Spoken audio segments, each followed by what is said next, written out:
दोस्तों, आज के एपिसोड की शुरुआत अनुपमा भगवान गणेश की स्वागत से होती है। अनुपमा कहती है कि जल्द ही पापा हमारे घर में पधारेंगे। वो समझाती है कि भगवान गणेश दुखों को हरने वाले और खुशियों को लाने वाले हैं।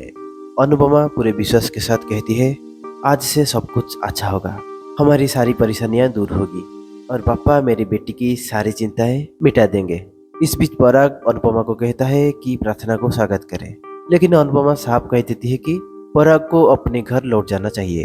दूसरी तरफ लीला शादी के बाद की रस्म की पूरी करने के लिए अनुपमा को ढूंढती है, लेकिन अनुपमा लीला से कहती है कि वह प्रार्थना को स्वागत करे। इस दौरान सरिता एक मराठी रस्मों का जिक्र करती है।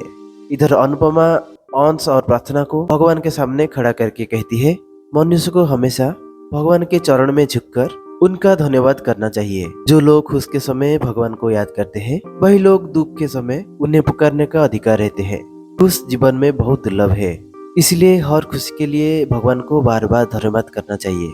और जब दुख है तो याद रखना, लोग आपके साथ छोड़ सकते हैं पर ऊपर वाला कभी नहीं छोड़ता। अनुपमा आगे सनातन धर्म का व्याख्या करती है। ये कहती है, सनातन धर्म का अर्थ शाश्वत है, जो कभी नहीं मिटे। अगर हम अच्छे कर्म करते हैं तो हमें सतयुग का अनुभव होता है। अगर हम अधूरे या बुरे कर्म करते हैं तो हमें कलयुग का सामना करना पड़ता है। इसलिए हमेशा कान्हा जी की प्रार्थना करनी चाहिए कि वो हमें अच्छे कर्म करने का शक्ति दे, अपने कर्म से ही सत्ययुग का जीवित रखे। यही सनातन धर्म है। अनुपमा शादी के बाद जिंदगी में आने वाले बदलाव पर भी बात करती है। अंश कहता है कि वह चाहता है अनुपमा ही उसके बच्चे को अच्छा संस्कार दे। उसके बाद अनुपमा को एक बुरा सपना आता है।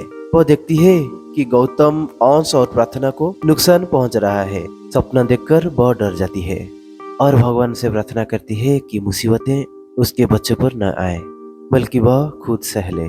इधर अंश और प्रार्थना अपने कमरे में आराम करते हैं।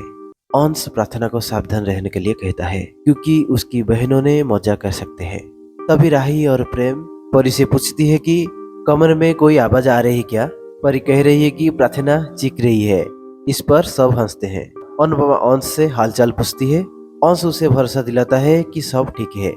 वो प्रार्थना से कहता है कि शादी करना ही उसका सबसे बड़ा तोहफा है, लेकिन प्रार्थना चिंतित है कि गौतम कुछ गलत न करे।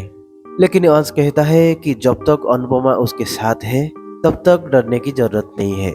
रात में अनुपमा को समर का सपना आता है। वो समर को देखकर भावुक हो जाती है। कहती है कि अंश भी समर की तरह ही है। जैसे समर ने डिम्पल का अतीत भुलाकर उसे अपनाया था, वैसे ही अंश भी प्रार्थना का साथ दिया है। इधर लीला कहती है कि वो बच्चे को लेकर बहुत उत्साहित है। अनुपमा कहती है कि बच्चे की मौजूदगी से घर में ताजगी आता है। लीला बताती है कि बहुत समय बाद वह अनुपमा के साथ जन्माष्टमी मनाने का जा रही है। वही अनुपमा को अनुज का जन्मदिन याद आता है और वह उसे बहुत याद करती है। दोस्तों, आने वाले एपिसोड में राही अनुपमा को पूछती है कि क्या वह अनुज के लिए चिंतित है।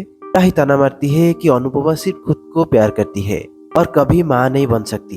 इस पर अनुपमा जवाब देती है कि राही ने कभी बेटी बनने की कोशिश ही नहीं की। राही अनुपमा को नाचने के लिए चुनौती देती है और प्रेम से कहती है कि जब तक वे अनुज और कृष्ण जन्माष्टमी का उत्सव नहीं मनाते तब तक अनुपमा को रोके रखना होगा। दोस्तों, आज का एपिसोड यही समाप्त होता है।